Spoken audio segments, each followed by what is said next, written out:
Anyway, so what's important, main अपनी पढ़ाई करे बेटा, फोकस करे, टाइम तो ऐसे जाएगा। And this is the golden opportunity those who want to study, let me be clear, क्योंकि हर कोई ये काम नहीं कर पा रहा है जो अच्छे से कर पा रहे हैं अभी हम तो। So that's the one thing. ICSE वाले बच्चों का अश्विनी से तो बात होगी, और बच्चों का टेस्ट था सही से ही किया गया? यस सर, बहुत अच्छा था, इजी था। चलो बहुत ही बढ़िया बेटा, ग्रेट। चलिए शुरू करते हैं कहानी को। तो बेटा केमिकल काइनेटिक्स, थोड़ी चर्चा करते हैं इस पे। सॉलिड स्टेट बेटा क्वेश्चन आंसर्स करो, डाउट्स कलेक्ट करो, सेंड मी द डाउट्स, और उस पे जो भी क्वेरीज रहेगी वी विल डिस्कस दोज। तो पीछे मत हटो, मतलब कहने का मतलब है चीज़ों को साथ में करते चलो, तब ही वो बात बनेगी और साफ फायदा होगा, नहीं तो क्या सब कुछ गड़बड़ हो जाएगा। चलो,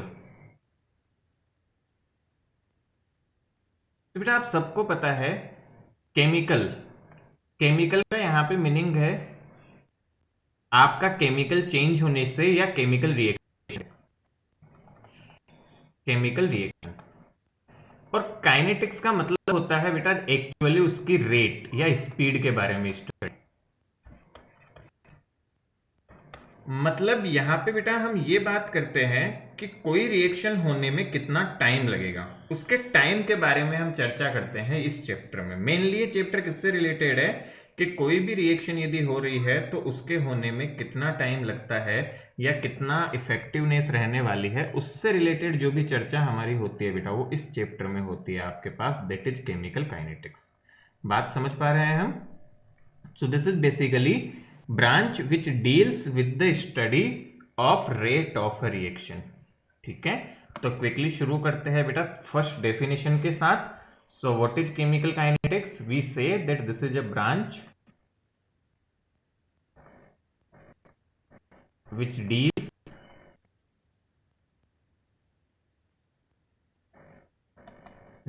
with the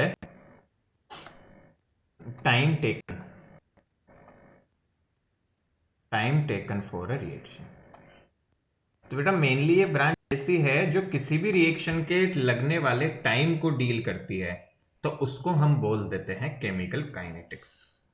अब आप बोलेंगे सर ये बात तो सही है, बट हम क्या समझे कि टाइम से क्या मतलब है, कैसे बात करें? तो बेटा कुछ कॉमन कॉमन सी बातें हैं हम सबको पता होनी चाहिए।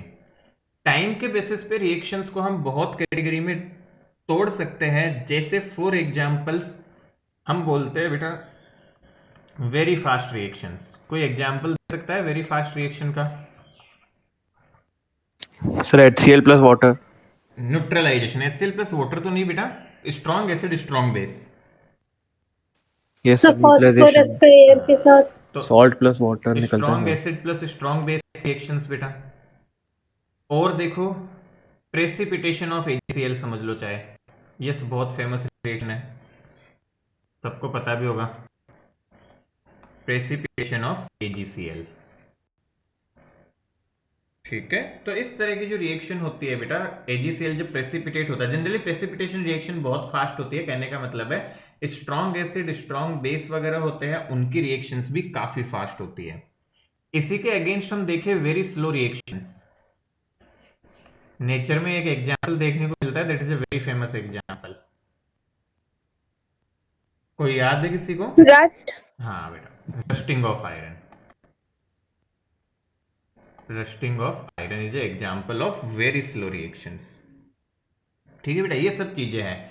और मॉडरेट रेट भी होती है, स्लो मॉडरेट रेट, काफी तरह की रिएक्शन होती है हमारे पास में। ये सब चर्चा हमें करनी है कि एक्चुअल में ये मॉडरेट रिएक्शन, तो हम एक्चुअल में यही चर्चा करते हैं कि ये है क्या, मतलब इनकी बात क्या है। तो बेटा मॉडरेट में भी बहुत सारी रिएक्शंस आती है, मतलब एक्चुअल में ऐसा कुछ नहीं है। For example we can take the hydrolysis reactions.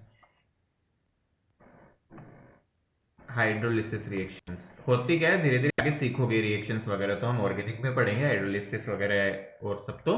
But एक जनरल एक इंट्रो के बारे में बात कर रहे हैं बेटा कि what is the meaning of time taken, कि कोई रिएक्शन बहुत फास्ट होती है, कोई बहुत स्लो होती है, कोई ठीक ठाक मॉडरेट स्पीड वाली रिएक्शंस होती है। तो ये हम निकाले कैसे कि कितना टाइम लग रहा है बेटा, कितनी देर में होगा, कितनी टाइम लगेगा, और क्या उसकी रेट है, इन सब की स्टडी को हम बोलते हैं केमिकल काइनेटिक्स। आ रही है बात समझ में हमें? Yes sir. Yes sir. छोटी छोटी सी बातें कर रहे हैं बेटा, बिल्कुल बेसिक बेसिक, कि ऐसी ब्रांच केमिस्ट्री की जो किसके बारे में डील करती है, हमारे स्पेशली स्पीड ऑफ रिएक्शन के बारे में बातें करती है। तो स्पीड ऑफ रिएक्शन की जब भी बात आएगी तो हम उसे बोलेंगे बेटा केमिकल काइनेटिक्स। तो बेटा जब स्पीड चलती है तो स्पीड को हम एक सिंपल सी बात बोलते हैं, ध्यान से देखना बेटा। तो इसमें सबसे पहला टॉपिक जो हमें स्टडी करना है उसे हम बोलते हैं rate of reaction. Rate of reaction, तो नाम से ही पता चलता है बेटा रेट क्या हो गई, एक्चुअल में स्पीड ही हो गई है। कैसे बात करते हैं देखना बेटा, माना एक रिएक्शन हो रही है ए से बी। तो बेटा आप सबको पता है, मुझे बताने की जरूरत नहीं है, जो लेफ्ट हैंड साइड में सब्सटेंसेज होते हैं यू कॉल देम रिएक्टेंट्स, और जो एरो के राइट साइड कुछ और भी हो सकता था, यहां पे वी कॉल देम प्रोडक्ट्स।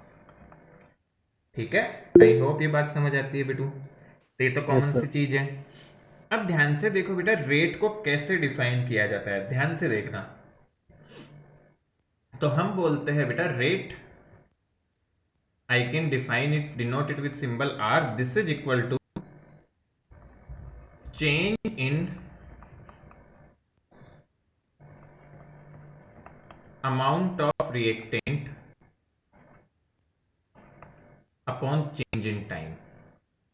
क्या ये प्रोडक्ट के लिए डिफाइन नहीं कर सकते हैं? बिल्कुल कर सकते हैं। कैसे करेंगे वो धीरे धीरे सीखेंगे, but a very brief definition of rate of reaction becomes change in amount of reactant upon change in time. I can also define it with product, कैसे करते हैं वो भी बात करेंगे बेटा। तो change in amount of reactant, तो अमाउंट को बेटा हम यहाँ पे कंसंट्रेशन की टर्म में डिनोट करते हैं। So what can I write here, अच्छे से देखना बेटू, this can be written as delta A, this is change in concentration of A. I will apply minus sign here upon delta T. कोई मुझे बताएगा यहाँ माइनस साइन क्यों लगाया मैंने? सो फॉर रिएक्टेंट, रिएक्टेंट की कंसंट्रेशन बेटा टाइम के साथ कम होगी और रेट तो पॉजिटिव ही होती है, तो delta is actually negative. Why? Because यहाँ पे माइनस क्यों लगाया मैंने? माइनस इसलिए आया बिकॉज कंसंट्रेशन, ऐसे लिखा यहाँ पे ना, minus because concentration of reactant decrease with time, decrease with time. तो रिएक्टेंट की कंसंट्रेशन टाइम के साथ डिक्रीज होगी, रिएक्टेंट का टाइम के साथ डिक्रीज होगा, इसलिए हमने ऐसे लिख लिया। And what this can be further written as, ध्यान से देखो बेटा, rate can be written as, reactant की टर्म्स में लिखो तो minus of delta A upon delta T, and this can be written as minus of concentration of A final minus concentration of A initial upon delta T. What is this? नाम से समझ में आता होगा बेटा, A final हो गया final concentration of A,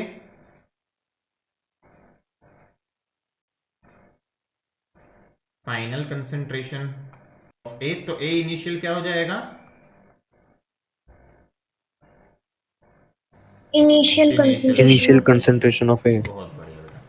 तो वापस से समझो क्या हुआ बेटा, रेट ऑफ रिएक्शन, कोई भी रिएक्शन होगी जैसे रिएक्टेंट प्रोडक्ट, तो रेट को रिएक्टेंट्स के टर्म में लिखना है, तो कैसे लिखूं मैं? Change in amount of reactant upon change in time. Since बेटा रेट कोई भी है वो एक पॉजिटिव क्वांटिटी की तरह ट्रीट करते हैं, तो हमने यहाँ माइनस साइन यूज किया, क्यों? क्योंकि रिएक्टेंट टाइम के साथ बेटा कम होते हैं। So A final is actually less than A initial, तो ये टोटल पॉजिटिव बन जाए, इसलिए माइनस यूज कर लेते हैं। तो इस तरह से हम रेट को डिफाइन करते हैं। तो क्विकली बेटा राइट डाउन करो, then we will see how to write this in terms of product. जल्दी से लिखो।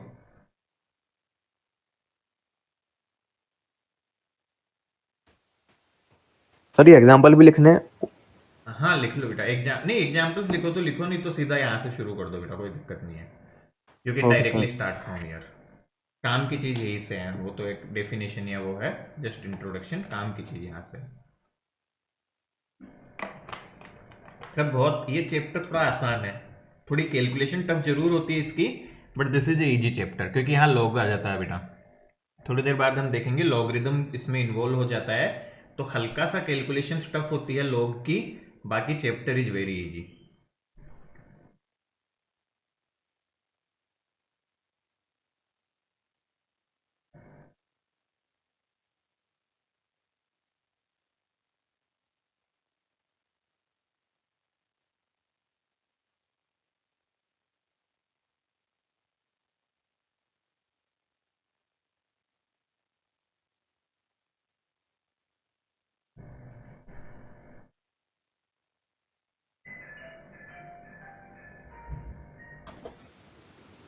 सर कैलकुलेटर में सर लॉग भी कैलकुलेट कर सकते हैं ना? साइंटिफिक में कर सकते हैं बेटा। हाँ सर, साइंटिफिक सर हमारे हल्ला हुआ सर स्कूल में। हाँ साइंटिफिक में कर सकते हैं। Okay sir.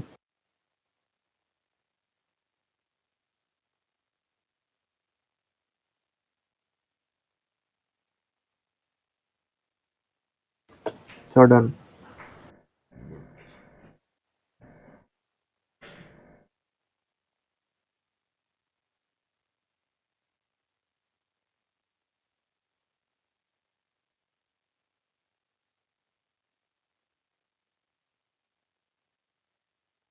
बढ़े आगे। Yes sir. चलो बेटा देखो, अब इसी को मैं प्रोडक्ट्स की फॉर्म में कैसे लिखूंगा। सर एक बार पीछे कर दो। जल्दी जल्दी लिखो बेटा।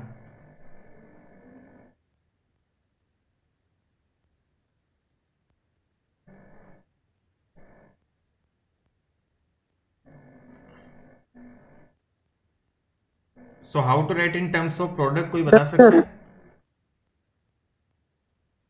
रेट को मैं प्रोडक्ट के टर्म में कैसे लिखूं? सेम तरीका, प्लस डेल्टा। बिल्कुल बिल्कुल, change in amount of B, मतलब sorry product, change in amount of product upon change in time. तो यहां से बेटा हम कैसे लिख सकते हैं, this can be written as change in concentration of B upon delta T. अब यहां मैंने माइनस नहीं प्लस यूज किया है, क्यों? क्योंकि प्रोडक्ट का टाइम के साथ बढ़ता है। तो आई होप ये कॉमन सी बात समझ आ रही होगी बेटा। And this can be written as concentration of B at final in time, concentration of B at initial time upon delta T. The very simple procedure. तो बेटा क्विकली इसको राइट डाउन करो। जस्ट एक जनरल इंट्रोडक्टरी चीज है बेटा, धीरे धीरे इनके और चर्चा चलेगी क्योंकि पूरे चैप्टर में रेट पे बात चलेगी।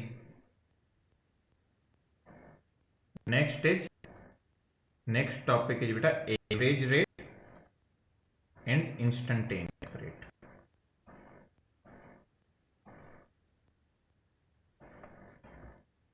Average rate and instantaneous rate.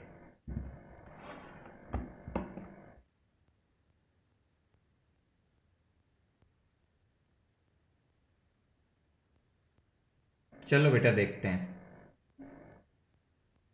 एक ग्राफ बना रहा हूं, ध्यान से देखना सभी बच्चे, पहले बेटा समझना अब इस प्रोसेस को, this is important.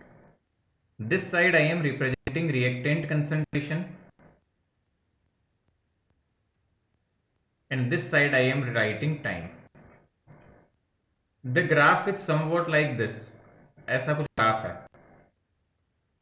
Let's say the concentration at some time t1 it's c1 and concentration at later time t2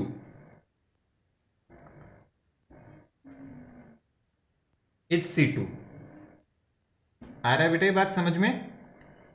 बेटा मान लिया किसी t1 टाइम पे कंसंट्रेशन थी c1 और किसी t2 टाइम पे कंसंट्रेशन थी c2, तो यहां से एक टर्म डिफाइन की जाती है बेटा एवरेज रेट।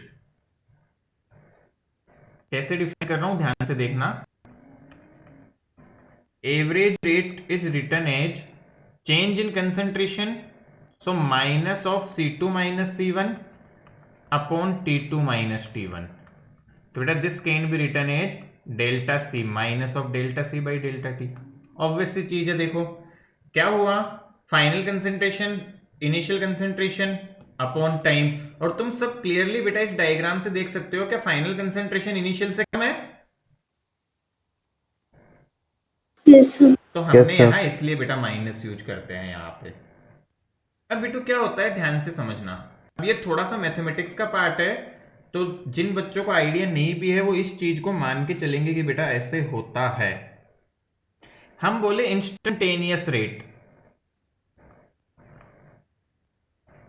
इंस्टेंटेनियस रेट, तो बेटा इंस्टेंटेनियस रेट जो होती है ना वो होती है एक्चुअल में डिफरेंशिएशन, मतलब इंटीग्रेट डिफरेंशिएशन, डिफरेंशियल फॉर्म होती है वो। So instantaneous rate we write it like this, ध्यान से समझना बेटा, we convert this average rate into instantaneous rate by applying this operator. अब जिन बच्चों को पता है मैथमेटिक्स में वो तो समझ पाएंगे इस चीज को, नहीं पता तो भी हमें दिमाग नहीं लगाना, हमें फाइनल एक्सप्रेशन याद करना है, that is minus of DC upon dt। तो इंस्टेंटेनियस रेट मुझे लिखना है, तो बेटा ये होता है, इसको वैसे हम मैथमेटिक्स में कैसे रीड करते हैं, we read it in mathematics differentiation of c with respect to t। so this is the way we read it in mathematics, are you getting it? Yes, sir. और एक्चुअल में है क्या, काम Yes, की sir. बात क्या है, देखो ये ऑपरेटर पे नहीं जाना है, ये ऑपरेटर पे क्या थोड़ा सा परेशान करने वाली चीज है, हमें इस ऑपरेटर पे अभी दिमाग नहीं लगाना है। सीखने की बात क्या है कि कभी भी मैं इंस्टेंटेनियस रेट की बात करूंगा, let's call it r, then I can always write it minus dc upon dt। इस तरह से हम इसको लिख सकते हैं, ये हमारे सोचने की बात है। और ये एक्चुअल में बेटा क्या देता है, ये किसी भी लाइन, यदि मैं यहाँ लाइन बनाऊं तो उसका स्लोप होता है बेटा ये जो dc by dt होता है, this can also be written as minus of ten theta. तो this is something which we need to remember, that's it. बाकी हमें कोई भी चीज दिमाग लगाने की जरूरत इस पे नहीं है। अ वेरी सिंपल थिंग, वापस से रिपीट करता हूं, what is this, average rate तो बेटा किसी टाइम इंटरवल पे होगी, इंस्टेंटेनियस रेट जब होती है जब किसी इंस्टेंट पे बात की जाए। तुम्हें ये समझने में थोड़ी डिफिकल्टी होती है, बट मैं इंस्टेंटेनियस को एक एग्जांपल से समझाने की कोशिश करता हूं, तुम्हें ध्यान से समझना बेटा। मान लो तुम्हें इस एग्जांपल से बहुत अच्छे से इंस्टेंटेनियस की फील आएगी।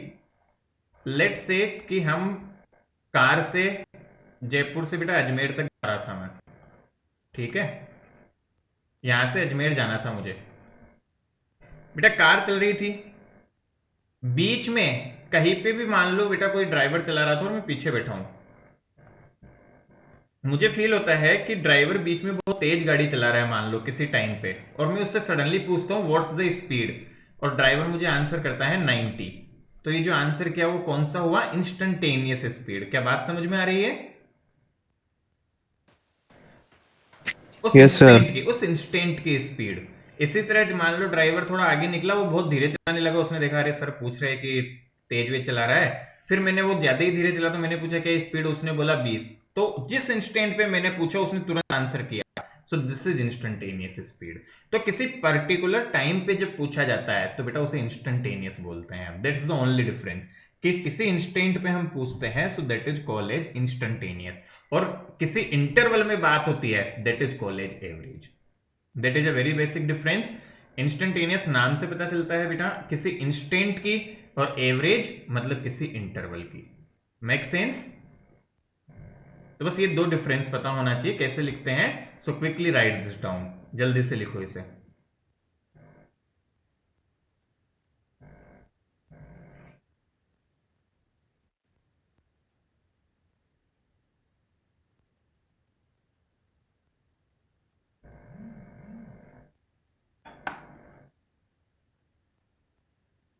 सर आपकी स्क्रीन शेयर नहीं दिख रही। नहीं बेटा, स्क्रीन दिख रही है क्या? Yes, sir. Yes sir. बेटा जस्ट या तो रिज्वाइन करो, मैं भी यस सर।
Sir done.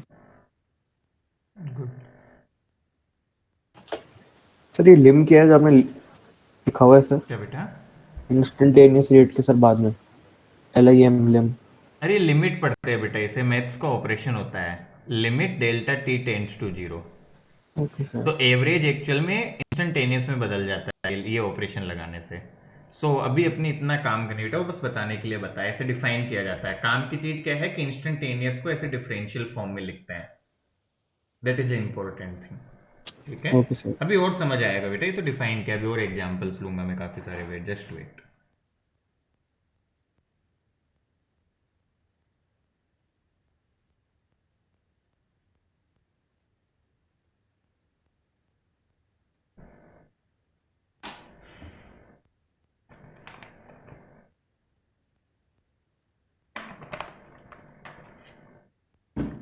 चलो आगे बढ़ते हैं बेटा।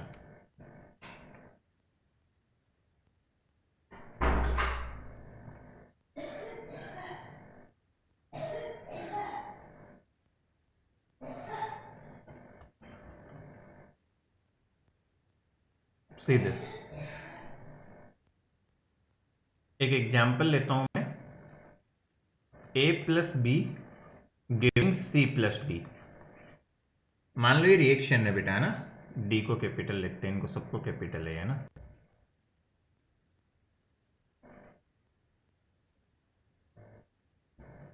c प्लस डी, ओके बेटा।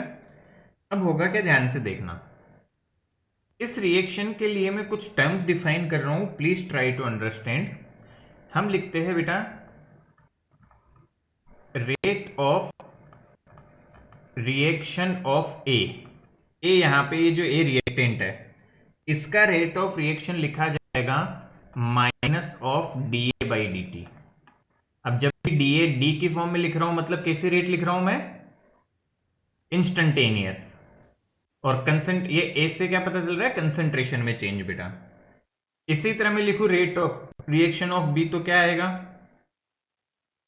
minus dB upon delta minus t. D B upon D T बेटा। इसी तरह बेटा मैं लिखूं, ध्यान से देखना, rate of reaction of C, what I can write, DC by on dt dt plus D d upon D T. आपके बार बेटा upon माइनस dt। नहीं लगाएंगे। इसी तरह मैं लिखना चाहूं रेट ऑफ कंसंट्रेशन बढ़ रहा है। Reaction of D, it will be D D dd upon dt। Upon D T. तो ये हो जाएगा हमारे पास में, ठीक है। तो ये आपका रेट और इसका फैक्टर आ गया बेटा, ऐसे हम रेट को लिखते हैं। ये क्या है बेटा, रेट ऑफ रिएक्टेंट या रेट ऑफ प्रोडक्ट लिखा है हमने इसे, क्योंकि बेटा किसी की भी रेट लिखनी है तो उसके अमाउंट में चेंज अपॉन टाइम, किसी की भी रेट लिखनी है तो उसके अमाउंट में चेंज अपॉन टाइम। सो ये हमारे पास में है जो इंपॉर्टेंट चीज है, हमें हमेशा ध्यान रखने की है कि बेटा किसी की भी हम रेट लिखते हैं तो उसके अमाउंट में चेंज कितना हुआ है अपॉन टाइम कितना लगा। This is the way we write rate of any component. हम किसी भी कंपोनेंट की रेट को बेटा इस तरह से डिनोट करते हैं। अब यहां पे मैं एक टर्म लिखना चाहूं, ध्यान से देखना बेटा, रेट ऑफ रिएक्शन लिखना चाहूं मैं यहां, प्लीज ट्राई टू अंडरस्टैंड। ये रेट ऑफ रिएक्शन नहीं थे, ये इंडिविजुअल्स के रेट लिखे हमने।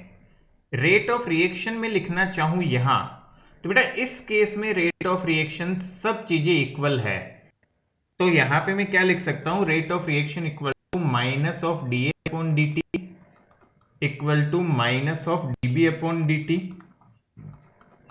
All terms are equal, minus of d sorry plus of d C upon D t equal to d D upon D t. ये सबका मतलब सेम है और ये चारों रेट ऑफ रिएक्शन के इक्वल आर के। सर बोलोगे तो सर ये तो कॉमन सेंस की बात है। हाँ ये कॉमन सेंस की बात है, बट इसको एक और चीज समझाने के लिए तुम्हें मैं साथ ही साथ एक और एग्जांपल ले रहा हूं, ध्यान से देखना बेटा। The next example I am taking it, पहले समझ लेना इस कॉन्सेप्ट को, एक बार समझ आ गया तो कभी भूलने की बात ही नहीं होगी बेटा। 2a plus B giving 3c plus let say 4d, ये रिएक्शन थी बेटा मान लो। तो अब भी मैं देखो क्या लिख रहा हूं, ध्यान से देखना, rate of reaction of A,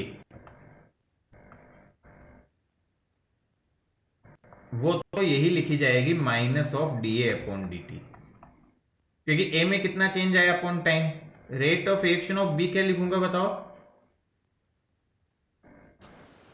minus d B upon D t. Minus d B. मेरे ख्याल से समझ आ रहा होगा। Rate of reaction of C बेटा क्या लिखे? D C d C upon upon d d t. T. और यस इसी सर। तरह बेटा डी की रेट लिख दूंगा, rate of reaction of D. Rate of reaction of D हो जाएगी D D upon D T. But ध्यान से देखना जो अब लिखने जा रहा हूं, क्योंकि वो अब तुम्हें थोड़ा डिफ्रेंशिएट करना है, फर्क क्या पड़ा बेटा। अब मैं लिखने जा रहा हूं इस केस में rate of reaction, for example number 2। इस केस में मैं रेट ऑफ रिएक्शन को कैसे लिख रहा हूं बस अंडरस्टैंड करने की कोशिश करना बेटा, तुम्हें सब कुछ क्लियरिटी हो जाएगी कि डिफरेंस क्या है दोनों केस में। I am writing this minus of 1/2 times d A upon D t is equal to minus of d B upon D t is equal to 1/3 times d C upon D t is equal to 1/4 times d D upon D t. क्या समझे यहां से? Sir ये fraction में क्यों है? ये number से बेटा, वही तो। क्या समझे दोनों को देख के? क्या फर्क पड़ा? क्या समझ में आया दोनों एग्जाम्पल्स को देख के? सी बेटा मैं चाहता तो फॉर्मूला लिखवा सकता था डायरेक्ट, बट मैं चाहता हूं तुम्हें थोड़ी कुछ समझ पड़े, खुद से देखे। What's the difference between these two things? क्या फर्क आया इनमें? सर ऊपर नंबर ऑफ मोल सेम थे, नीचे चेंज हो गए। हाँ बेटा, ऊपर स्टोइचोमेट्रिक कोफिशिएंट सेम थे चारों के, सब जगह 1 1 1 था। तो यहां भी 1 1 1 था सब जगह। और यहां पे देखो बेटा, यहां स्टोइचोमेट्रिक कोफिशिएंट 2 था।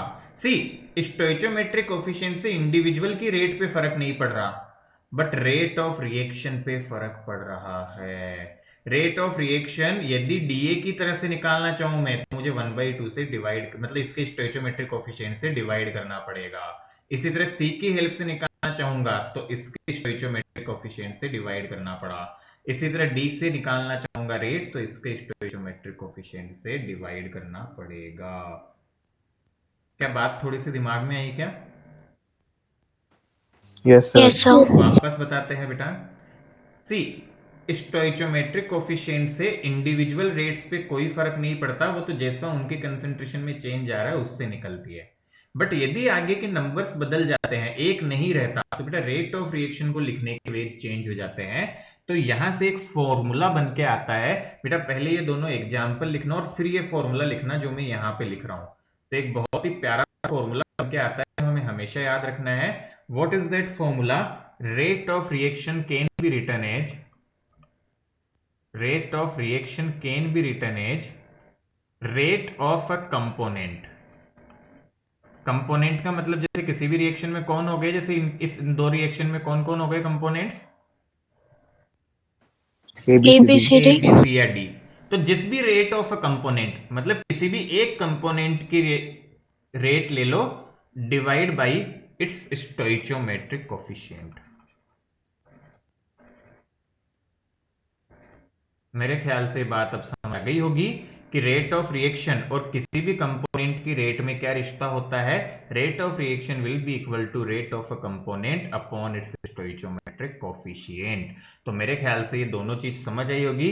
चाहता तो बेटा डायरेक्ट फॉर्मूला बता के सवाल करवा सकता था, बट ये जानबूझ के करवाया मैंने ताकि तुम्हें शायद ये दिमाग में रह जाएगा कि अच्छा 2 एग्जाम्पल सर ने करवाए थे, भूले तो भी कहीं ना कहीं दिमाग में आ जाता है इससे। तो क्विकली इसको नोट डाउन करो, देन फिर न्यूमेरिकल्स करते हैं इस पे। फिर इतना जल्दी न्यूमेरिकल आ गए, बिल्कुल करो जल्दी से बेटा इसे।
पहले बेटा एग्जाम्पल लिख लेना ताकि कभी भी पढ़ोगे तो रिलेट कर पाओगे, और फिर फॉर्मूला लिखना, फॉर्मूला याद रखना है आपसे।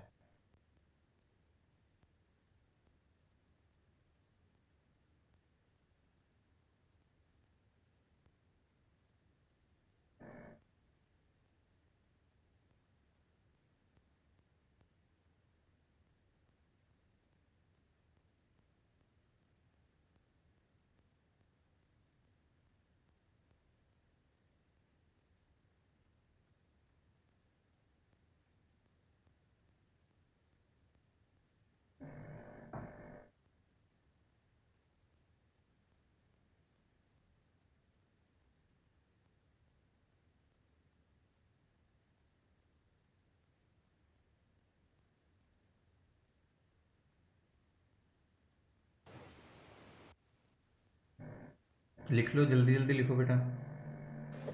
Sir done. डन।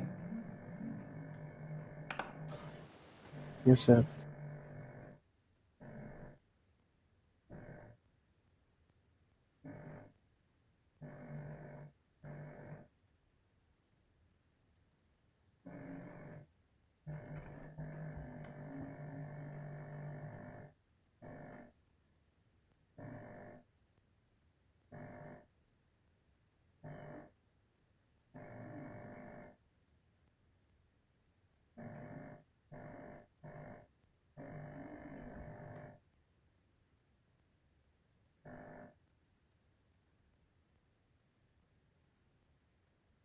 चलो बेटा देखो करते हैं हम काम, ठीक है।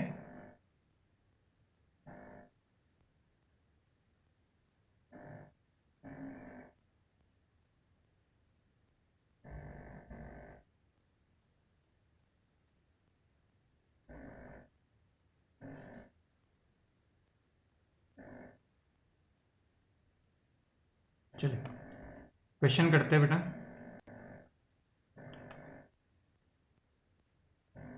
ठीक है, इस क्वेश्चन में बेटा 3 पार्ट्स हैं आपके सामने जो आपको करने हैं, तो ढंग से देखेंगे। मैं एक बार क्वेश्चन लिख दूं बेटा। सो आपको 3 रिएक्शन दी गई है। पहली रिएक्शन है N2 plus 3H2 giving 2NH3। Second reaction है बेटा 2N2 plus 6H2 giving 4NH। के बाद कहेंगे सर तीनों का मतलब सेम ही तो हुआ है, बट मैं कुछ प्रैक्टिस करवाना चाहता हूँ इसलिए ऐसा लिख रहा हूँ। 1/1000 N2 plus 3/1000 N2 giving 2/1000 NH3। It is given, what is question. 3 reaction दी हुई बेटा, क्वेश्चन है rate of disappearance.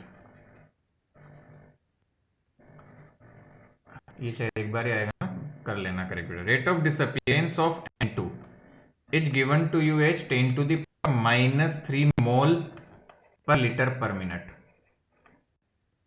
Find rate of reaction. तीनों केस में क्या दिया गया है बेटा, आपको एक कंपोनेंट की रेट दे दी। अच्छा एक बात और ध्यान दो बेटा, कॉमन सेंस से बताने की जरूरत नहीं होनी चाहिए। रिएक्टेंट की जो रेट होती है ना, रिएक्टेंट कंपोनेंट को, उसे कई बार डिसअपियरेंस की रेट भी लिख दिया जाता है बेटा। और जो रेट ऑफ डिसअपियरेंस भी बोल देते हैं, और प्रोडक्ट्स की जो प्रोडक्ट की होती है उसको कई बार फॉर्मेशन रेट भी बोल देते हैं। This word you can also see, मतलब सेम उनका है ना, कि रेट ऑफ रिएक्शन की बात हो रही है। Make sense? Yes sir. तो बेटा इन तीनों सवालों के लिए आपको एक कंपोनेंट की रेट दी गई है, आपको किसकी रेट निकालनी है, रेट ऑफ रिएक्शन निकालनी है। क्विकली करके आंसर दे दो, सिंगल लाइनर आंसर है।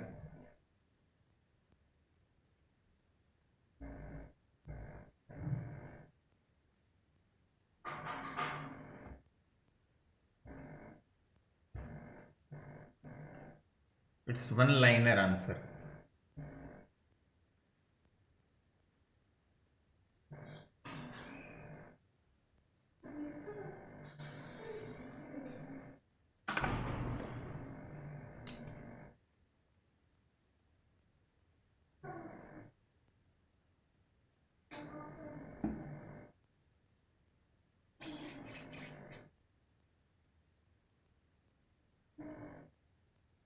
आया क्या आंसर?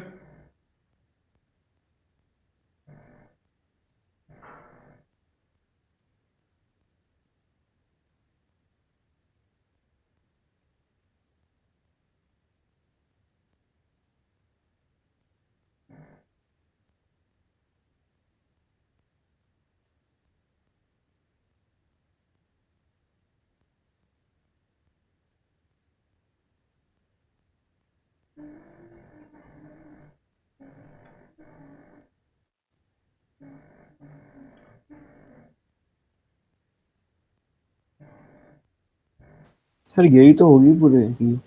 बेटा फॉर्मूला अभी लिखवाया है, तीनों में सेम आंसर नहीं आएगा। यदि नहीं समझ आता तो बेटा फॉर्मूला यूज करो। रेट ऑफ रिएक्शन पूछिए आपसे, क्या फॉर्मूला होता है?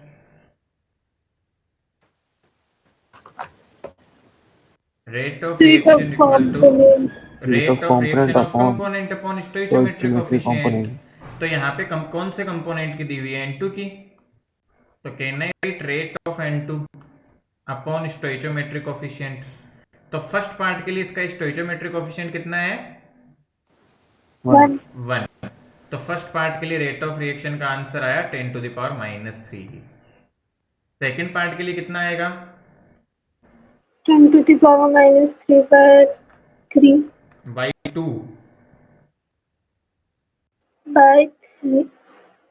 तो किसका पूछ रहे हो आप? अच्छा उसको पूछ रहे रेट पूछ रहा हूँ बेटा, हो। हाँ सर, 2 कितना आएगा। आएगा? अरे समझ रहे हो क्या? Yes sir. क्या था इस क्वेश्चन में बताओ, यहाँ कितनी आएगी? बताओ चलो।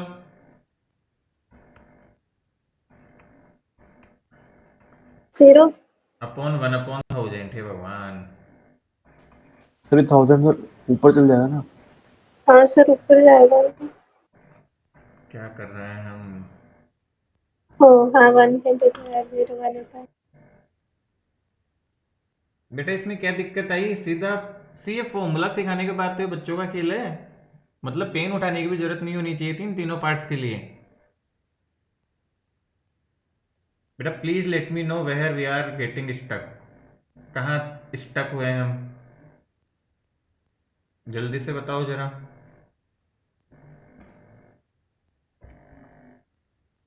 बोलो जरा।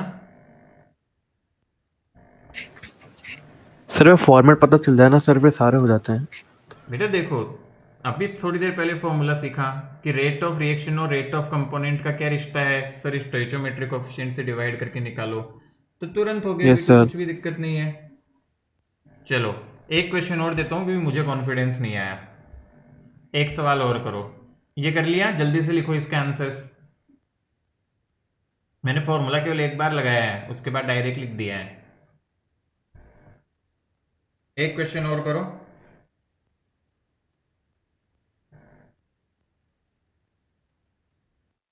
कोई पता नहीं कैसे गड़बड़ कर रहा हूँ।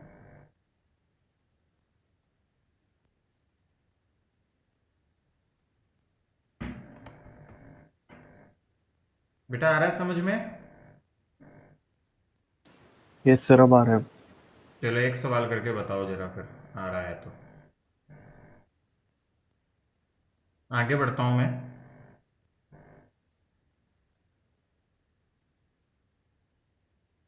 क्वेश्चन है बेटा, ए प्लस, मेरी मर्जी है कुछ भी बना सकता हूं, देखो प्रैक्टिस के लिए। 3/2b giving 4/3c plus 4d। ठीक है बेटा, आपको दिया गया है if rate of reaction is equal to 100 find rate of all components. तो सारे कंपोनेंट्स के रेट बताओ क्या होगा? जल्दी जल्दी करो, और अब के बार होना ही चाहिए ये।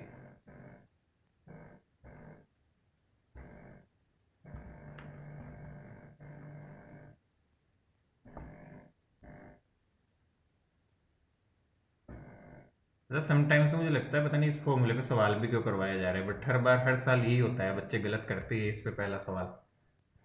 चलो कोई बात नहीं, अब के बार बनाओ जरा।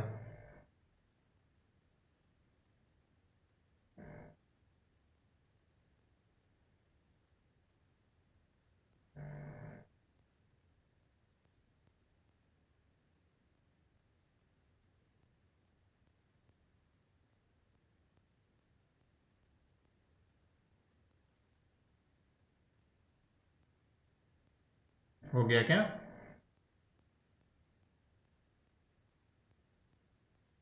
आसान है बेटा ये तो।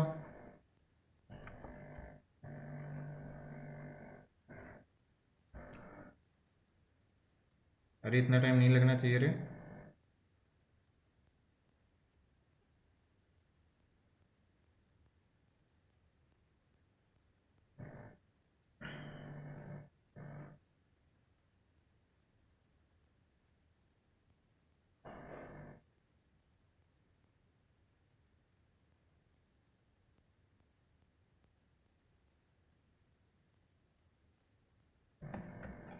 अरे किसी का आंसर नहीं आया क्या?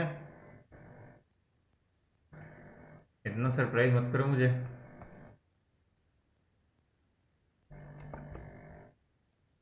Anyone got the answers?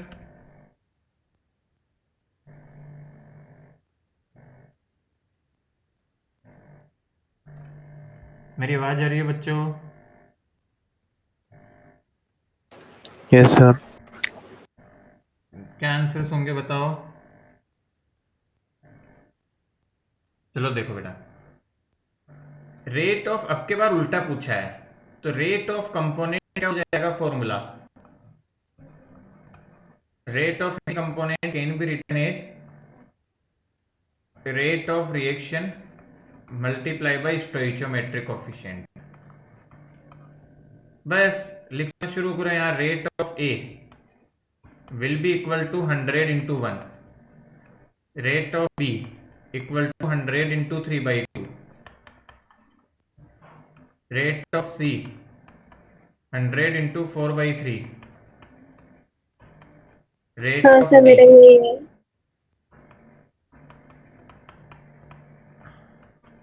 Yellow, this is these are the answers. बेटा कहाँ दिक्कत हो रही है? क्योंकि ये तो बहुत ज़्यादा सिंपल पोर्शन है। आई एम नॉट गेटिंग कहाँ हम प्रॉब्लम कर रहे हैं। आंसर से नहीं आए दे बता रहे बच्चे। नहीं सर, ये बस कॉन्फिडेंस नहीं था कि ये आंसर है। और बच्चे बेटा? सर मैंने किया तो ये तो सर, मगर मेरे को लगा गलत है। अरे यार कैसे काम कर रहे हो? अरे बेटा और बच्चों को आ रहा है? Yes sir. पीयूष कर पा रहे थोड़ा हो थोड़ा फटाक से? सर। हाँ बेटा, फॉर्मूला ही तो लगा रहे हैं, कुछ भी नहीं कर रहे। देखो बेटू, आप पता नहीं कैसे नहीं समझ पा रहे इस चीज को। कैलकुलेशन सर, वो थोड़ी गलत हो रही है। बेटा यहाँ तो प्लस माइनस ही है। एक सवाल और करो, मुझे कॉन्फिडेंस नहीं है तो मैं कैसे आगे बढ़ू बताओ। एक क्वेश्चन और करो। यहाँ लिख रहा हूँ मैं ढंग से, देखो रेड पेन यूज कर लेता हूँ मैं। एक और करो।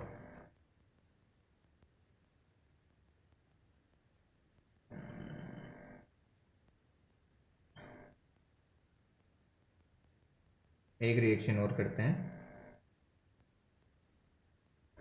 SO2 plus half O2 giving SO3। ठीक है बेटा, ये रिएक्शन गिवन है आपको। अच्छा अपनी मनमर्जी बेटा, जब भी रेट वाले क्वेश्चन आए ना, अपनी मनमर्जी से उसको बैलेंस वैलेंस मत कर देना, है ना। हाफ दे दिया तो हाफ ही मानना है, 1/1000 दे दिया तो वो मान के करना है हमें। वो बैलेंस होगी वैसे, बट वो फ्रैक्शन को हटाने की कोशिश मत करना, क्योंकि पूरा खेल इसी का है बेटा। So this is the reaction आपको दिया गया है बेटा। Rate of disappearance, rate of disappearance of O2 is 2 into 10 to the power minus 3 units. जो भी यूनिट्स होगी बेटा वो बाद में सीखेंगे कैसे लगाते हैं। Find rate reaction and rate of other components, rate of other components. जल्दी से करो।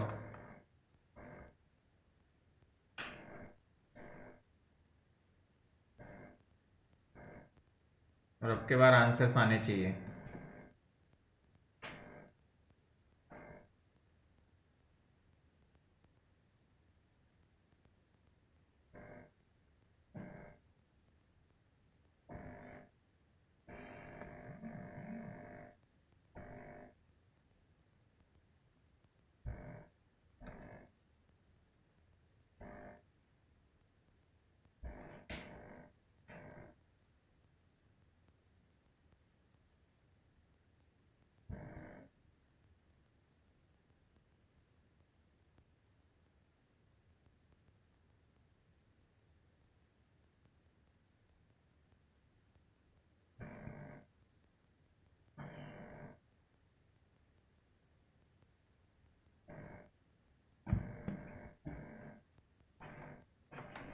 सर पहले वाले का 4 into 10⁻³ बिल्कुल सही बात है।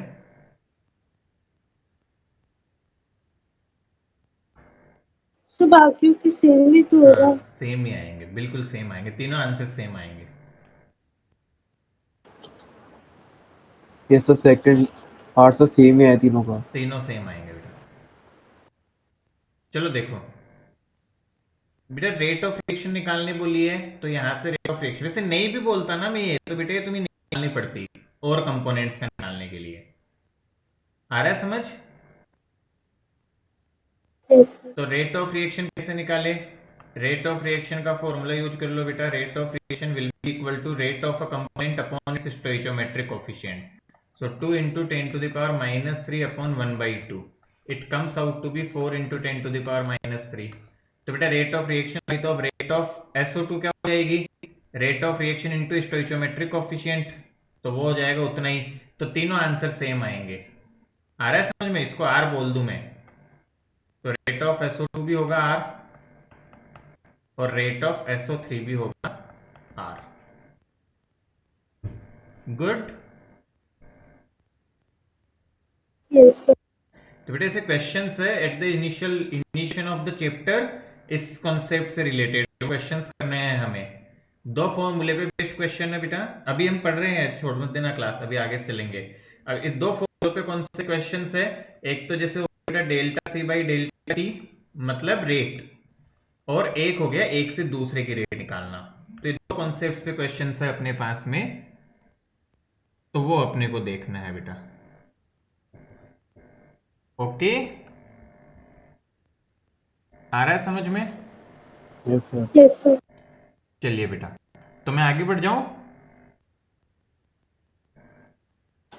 Yes sir. चलो फिर आगे चलते हैं बेटा। तो ये तो हो गया हमारा इंट्रोडक्शन कि रेट होता क्या है बेटा, कैसे रेट ऑफ कंपोनेंट और रेट ऑफ रिएक्शन में क्या डिफरेंस है, ये पोर्शन हमने सीख लिया, और आपस में उनका क्या रिश्ता है, ये सारी बातें हमने कर ली बेटू। नेक्स्ट हम चलते हैं हमारे नेक्स्ट पोर्शन पे, जिसे हम बोलते हैं factors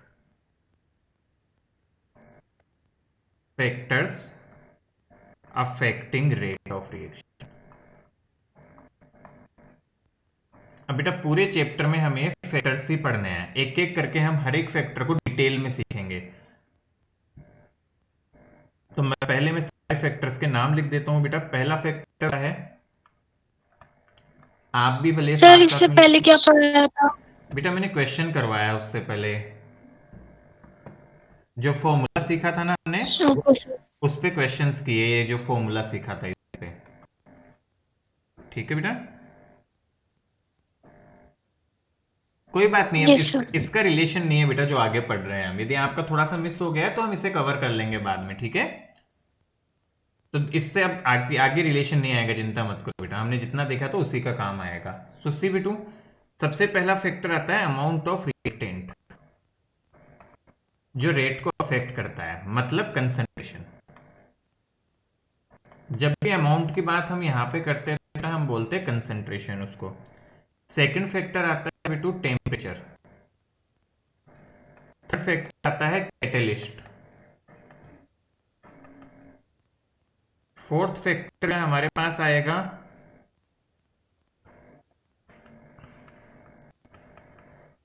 dielectric constant of solvent.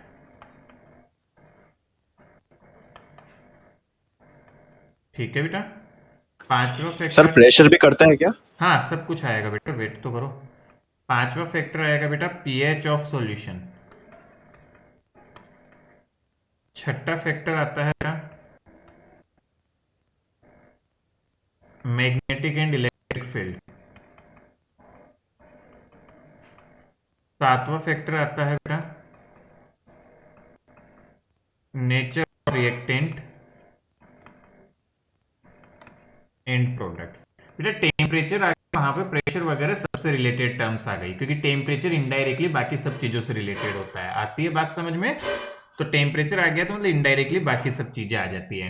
बेटा ये पूरी स्टडी होती है केमिकल काइनेटिक्स में, बट हमारे सिलेबस में केवल फर्स्ट 3 फैक्टर हमें डिटेल में सीखने हैं। बाकी ये बस केवल नाम के लिए ध्यान में रखने के हैं, बाकी ये फैक्टर्स हम हिस्ट्री नहीं करते हमारे 12th के लेवल पे।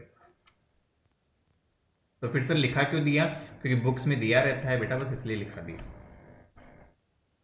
आ रही है बात समझ में?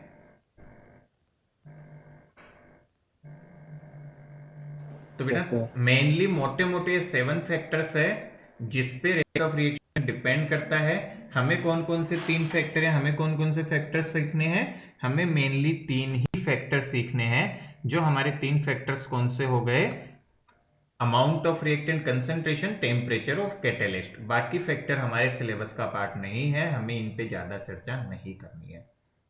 तो क्विकली बेटू इनके नाम लिख लो और फिर हम हमारा फर्स्ट फैक्टर शुरू करते हैं, that is effect of concentration.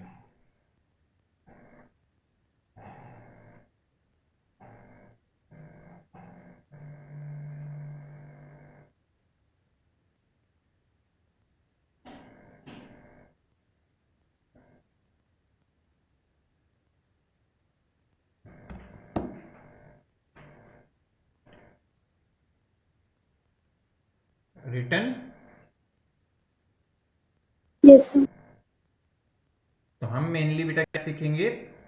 Mainly हम ये 3 फैक्टर्स पे ही चर्चा होगी हमारी इस पूरे पार्ट ऑफ सिलेबस में जो बच गया है, मतलब ये चैप्टर। उसमें पहले बहुत टाइम तक, मतलब ये समझो बेटा 2 क्लास हमारी रिएक्टेंट पे चलेगी, फिर 1 क्लास अपनी टेम्परेचर और 1 कैटलिस्ट समझ लो। तो इस तरह से चलेगा, मतलब अगली 3 से 4 क्लास का, 4 क्लास मान के चलो बेटा, 4 क्लास का काम है ये।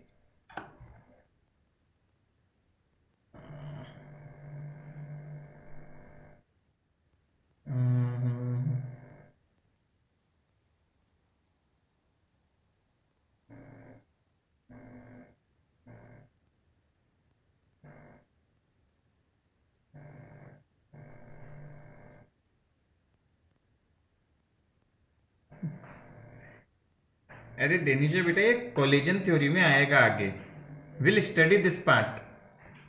ठीक है, मॉलिक्यूलर लेवल पे जो नेचर है ना, ये इसका थोड़ा बहुत पार्ट है अपने आगे, nature of reactants and products, we study this in collision theory, a little bit of part is there, but detail part हमारे वो है, यहाँ पे आएगा ये, डोंट वरी। ठीक है, जो आपने सेंड की है, we will study this is a part of collision theory, तो वो आएगा आगे थोड़ा सा ना, बहुत डिटेल नहीं है। कोलिजन थ्योरी बेटा अपने बेसिक चीजें है, will study all these things, catalyst collision theory से रिलेटेड। तो मतलब कैसे ग्रंथ भी थोड़ा बहुत हमारे आएगा, nature of reactant and products, तो वहां पे आएगा बेटा सब कुछ अपना, कि सरफेस है, कॉन्टेक्ट है, कोलिजन है, तो क्या फर्क पड़ने वाला है। ऑल गुड, सब धीरे धीरे 1 by 1 सारे डिस्कस हो जाएंगे, डोंट वरी। आगे बढ़े हम। Yes sir. चलिए देखो बेटा, तो सबसे पहला सीखते हैं इफेक्ट ऑफ कंसंट्रेशन। तो सबसे पहला बेटा हमारा टॉपिक आ जाएगा effect of concentration over rate of reaction, जिसे हम बोलते हैं। इसमें बेटा इस टॉपिक में मेजरली हम डील करते हैं रेट लॉ एक्सप्रेशन के साथ। अब ये होता क्या है, ये धीरे धीरे सब सीखेंगे। तो सबसे पहला इफेक्ट बेटा कंसंट्रेशन का, जिसमें हम देखेंगे कि रेट लॉ एक्सप्रेशन क्या होता है और कैसे डील होता है उस पर। तो ये सारी बातें हम यहाँ पे सीखने वाले हैं 1 by 1 करके। ठीक है, yes sir.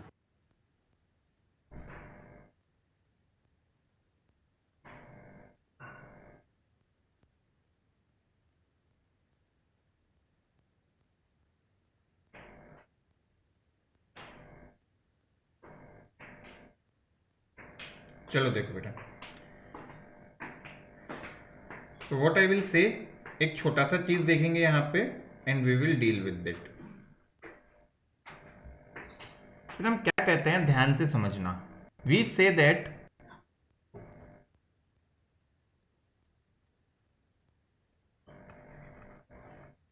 according to rate law, according to rate law, rate of reaction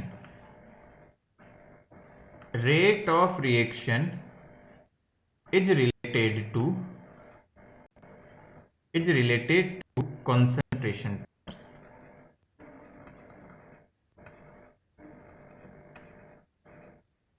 अब वो कैसे रिलेट होती है धीरे धीरे समझेंगे इन सब के बारे में बेटा, ठीक है। एक एग्जाम्पल लेते हैं पहले, फिर आगे बात करेंगे। मान लो कि बेटा रिएक्शन है ए से पी, मतलब रिएक्टेंट से कोई प्रोडक्ट बन रहा है, तो ये एक ए हो गया, ये पीक प्रोडक्ट हो गया कोई भी। So we can write rate of reaction equal to, ध्यान से देखना कैसे लिख सकता हूं मैं, rate of reaction equal to r, and this can be written as obviously minus of d upon D t. आप सबको पता है बेटा, हम कंसेंट्रेशन ऑफ ए का चेंज विद टाइम, रिएक्टेंट है, and this can be written as K times A to the power N. So rate of reaction is equal to इतना, and this dA by dt या rate, चाहे इसको R बोलो चाहे बेटा ये लिखो, this can be written as this something new for us here, जो कि रेट लो के अकॉर्डिंग जो कंसेंट्रेशन पे डिपेंड करता है ना, देखो तो पावर पे डिपेंड कर रहा है बेटा। जहां पे हम बोलते हैं ये जो K है, this K is known as with few names, we call it rate constant, we also call it velocity constant, and we also call it specific rate of reaction। तो बेटा तीन नाम हो गए इसके, स्पेसिफिक रेट ऑफ रिएक्शन। क्या क्या कि R is equal to K A to the power n। Rate को बेटा इस रिएक्शन के लिए हम लिखते हैं K A to the power n, where this is small K is known as rate constant, velocity constant and specific rate of reaction. ध्यान से देखे बेटा कि K है क्या, तो K को देखो कैसे डिफाइन करते हैं, इट इज, K के बारे में लिख रहे हैं बेटा हम, it is rate of reaction when concentration of A is equal to 1 mole per litre. मतलब जब A की वैल्यू 1 होगी तो क्या R इक्वल टू K होगा कि नहीं होगा? Yes sir. जब A की वैल्यू 1 होगी तो R इक्वल टू के। वापस बेटा समझने की कोशिश करो, अभी धीरे धीरे समझ आएगा, चिंता मत करो, बहुत सारे एग्जांपल्स लेंगे, आपको ऑटोमेटिक समझ में आने लगेगा कि ये क्या बला चल रही है या क्या चल रहा है। डोंट वरी अबाउट इट, बिल्कुल चिंता मत करो। ये पैटर्न है बेटा कि रेट को जैसे ऐसा लिख देते हैं हम, वैसे ही रेट को लिखने का एक नया तरीका है, we can write it K A to the power n, where K it is the rate of reaction when concentration equal to 1। तो इस rate constant, velocity constant, specific rate constant, ये सब चीजें बोली जाती है बेटा इसको। तो यहां तक समझ में आ रहे हैं बेटा? यहां तक की बात क्लियर है? Yes sir, yes sir. तो एक सेकंड रुक जाओ, पहले लिख लो, चलो जल्दी से ही लिखो, फिर आगे बढ़ते हैं। Just quickly write this down, then we are moving ahead.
N क्या है यहाँ पे? अभी टेंशन नहीं लेनी है एन पे, एन पे बात बाद में करेंगे।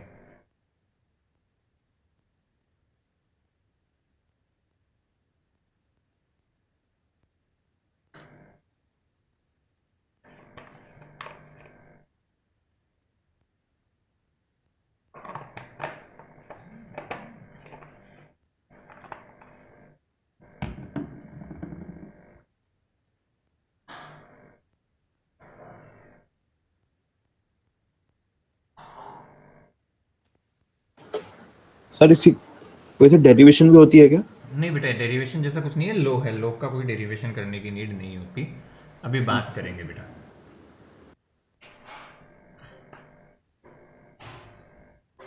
सर ये लास्ट में ए के बाद 1 मोल पर लीटर है। हाँ 1 मोल पर लीटर बेटा, जब कंसंट्रेशन ऑफ ए 1 होगी तो क्या R इक्वल टू के हो जाएगा? Yes sir. गुड बेटा, तो जल्दी से लिखो इसे।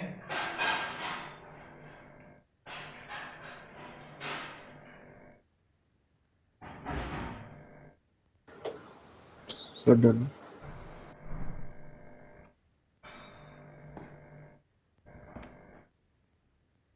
आगे बढ़ते हैं बेटा,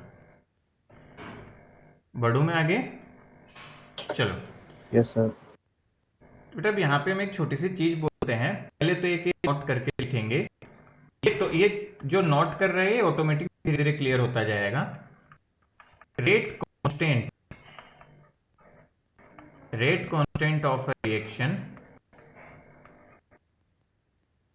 depends on temperature, catalyst and stoichiometric coefficient.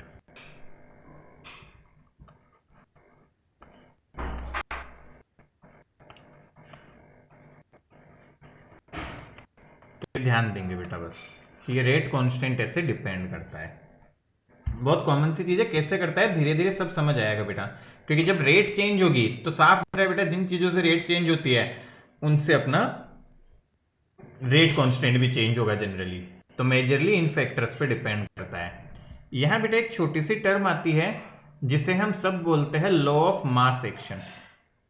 I hope ये आपने पहले भी पढ़ा होगा, 11th क्लास में कहीं जिक्र होता है इसका। आई एम नॉट श्योर आप रिमेंबर है या नहीं। केमिकल इक्विलिब्रियम याद है क्या? थोड़ा बहुत भी। सर हमारे स्कूल में सर पढ़ाया ही नहीं वो चैप्टर। चैप्टर स्किप हो गया था ये। अच्छा, वैसे बताया था तो वहां पे भी बेटा आता है कि ऐसे लिखते थे, जैसे किसी और बच्चे को याद हो तो हम वहां पे बेटा इक्विलिब्रियम कांस्टेंट को लिखते थे concentration of product upon concentration of reactant, ऐसा कुछ। Yes sir. हाँ, तो वहीं से आता था, वहीं पे देखते थे हम। तो बेटा लॉ ऑफ मास एक्शन क्या कहता है, देखो फटाफट से क्विकली रीड करते हैं बेटा। लॉ ऑफ मास एक्शन कहता है the rate of a substance, the rate of a substance is proportional to its active mass, and what is active mass बेटा, किसी भी सब्सटेंस का एक्टिव मास उसके कंसंट्रेशन ही होती है। so rate of a substance is proportional to its active mass and rate of a reaction is proportional to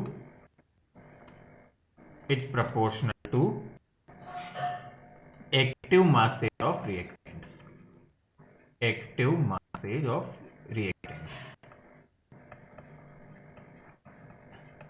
मतलब बेटा जो रेट लो है या लॉ ऑफ मास एक्शन है वो यही है एक्चुअल में, देखा जाए तो इस तरह से हम इसको डिनोट करते हैं बेटा। लॉ ऑफ मास एक्शन क्या कहता है कि rate of a substance is proportional to its active mass, जो हम यहां लिख चुके। देखो रेट ऑफ रिएक्शन यहाँ पे बेटा, देखो यहाँ पे कोफिशिएंट 1 है, तो क्या rate of reaction is equal to rate of, है कि नहीं?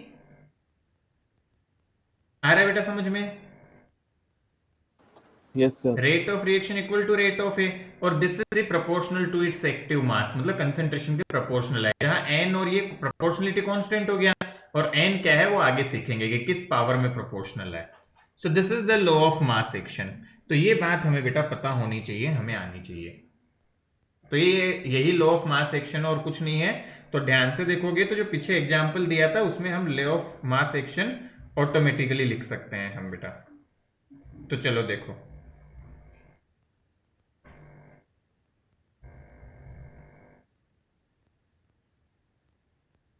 चलो देखो बेटू, इसका मतलब क्या हो गया, एक एग्जाम्पल दे दूं तो मैं। एग्जाम्पल हम रेट लिखते थे कैसे, जैसे कि मान लो रेट मैंने पिछले एग्जाम्पल में लिखी थी R equal to K A to the power n, तो इसी को हम लॉ ऑफ एक्शन बोलते हैं। क्लियर? Yes sir. चलो बेटा बस 5 मिनट और लूंगा और ज़्यादा नहीं बेटा। शुरू करते हैं कहानी जल्दी से।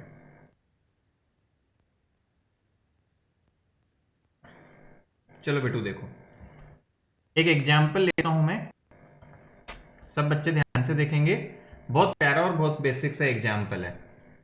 2a + 3b, मेरी आदत है यही एग्जाम्पल देने की। c + 4d, ठीक है बेटा। तो आपको क्या दिया गया है ध्यान से समझना। यहां दिया गया है rate of reaction, rate of reaction equal to r is equal to k a to the power n। अब बेटा हम यदि ये दे दिया तो हम वो नहीं करेंगे कि सर दोनों की रिएक्टेंट की कंसंट्रेशन की तो प्रोपोर्शनल नहीं है और ये this is given to you, तो हमें मानना पड़ेगा जो दे दिया, चाहे 2 के प्रोपोर्शनल हो चाहे 1 के प्रोपोर्शनल हो, जरूरी नहीं सबके प्रोपोर्शनल हो बेटा, ठीक है। दिया है ये, दिस इज गिवन है ना, given rate of reaction is इतना। Question is rate of component, find rate of component of, find rate of component.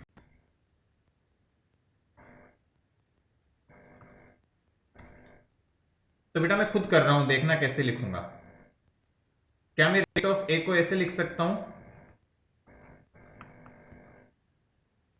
क्या 2 इंटू आर हो जाएगी रेट ऑफ ए, सोच के बताओ। Yes sir. भाई rate of component is equal to rate of reaction into stoichiometric coefficient, यही तो सीखा है हमने सर 1/2 होगी ना? बेटा। रेट ऑफ कंपोनेंट चाहिए और ये रेट सर ऑफ आ सकते रिएक्शन दी होगी हुई है, तो उससे मल्टीप्लाई हो जाएगा। तो बेटा दिस कैन बी रिटन, ध्यान से देखना, मैं जब इससे मल्टीप्लाई करूंगा इसे, so I can write it 2k a to the power n। और देखो rate of b, what will be rate of b, 3k 3k a to the power n। r, so this can be written as 3k a to the power n, ठीक है बेटा। Rate of c,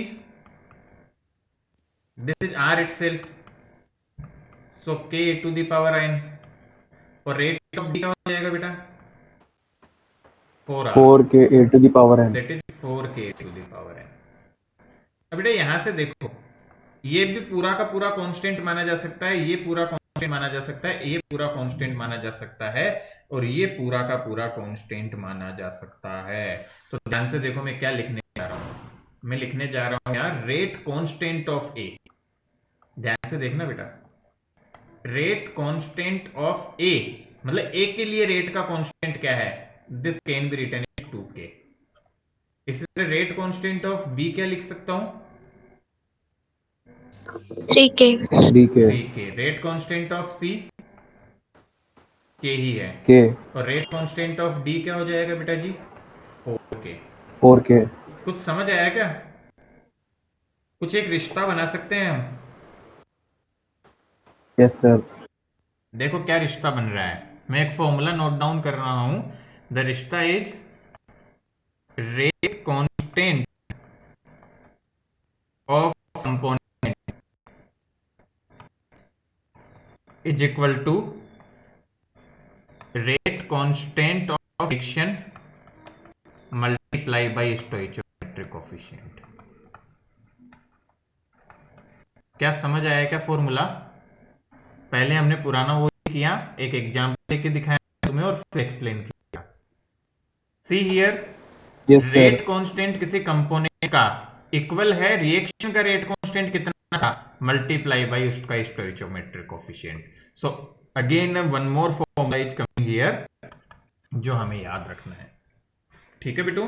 तो quickly इसको note down करो और फिर इस पे बेटा क्वेश्चंस और इससे कहानी को हम आगे बढ़ाएंगे अगली क्लास में। हम ऑर्डर ऑफ रिएक्शन से शुरू करते हुए और फिर कहानी शुरू करेंगे बेटा हम first order reaction, zero order reaction इनकी तरफ।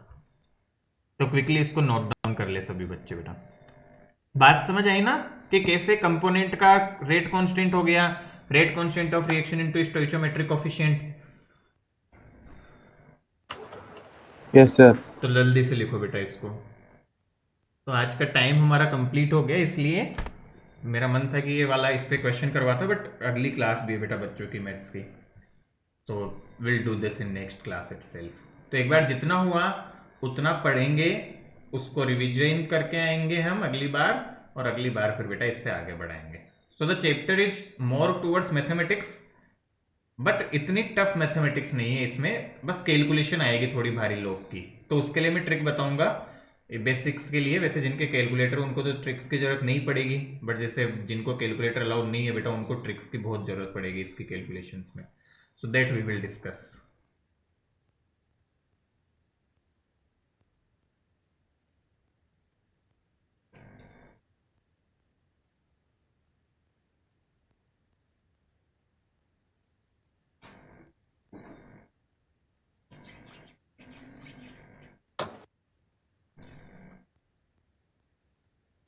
बेटा अगेन पहले फॉर्मूला देने की बजाय मैंने एग्जाम्पल से एक्सप्लेन कर दिया ये, ताकि हमें क्लियरिटी से क्लियर होकर समझ आ जाए ये।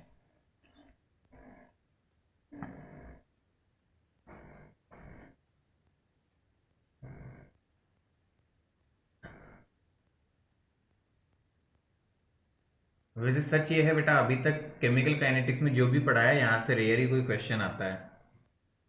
किस्मत अच्छी हुई तो फ्री के नंबर दिलाने वाले क्वेश्चन आज जो भी किया, बाकी इनके आने के चांस बहुत कम होते हैं।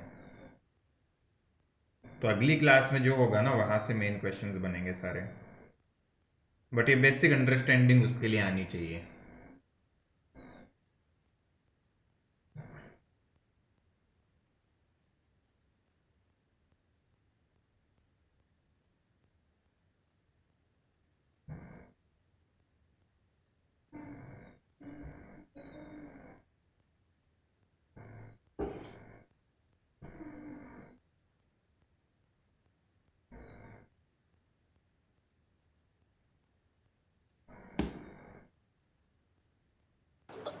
Sir done.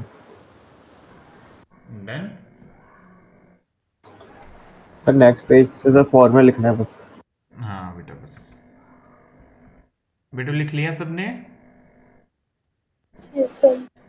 चलो तो इसको फॉर्मुलेट करेंगे। जो 2-3 फॉर्मूले आज देखे बेटा याद करना उनको, और फिर नेक्स्ट क्लास में हम अपनी कहानी को आगे बढ़ाएंगे। बेसिक बेसिक चीज़ें हैं, टफ नहीं है बेटा ये चैप्टर, बस थोड़ा सा मैथमेटिकल पार्ट हल्का अगली क्लास में थोड़ा भारी आएगा।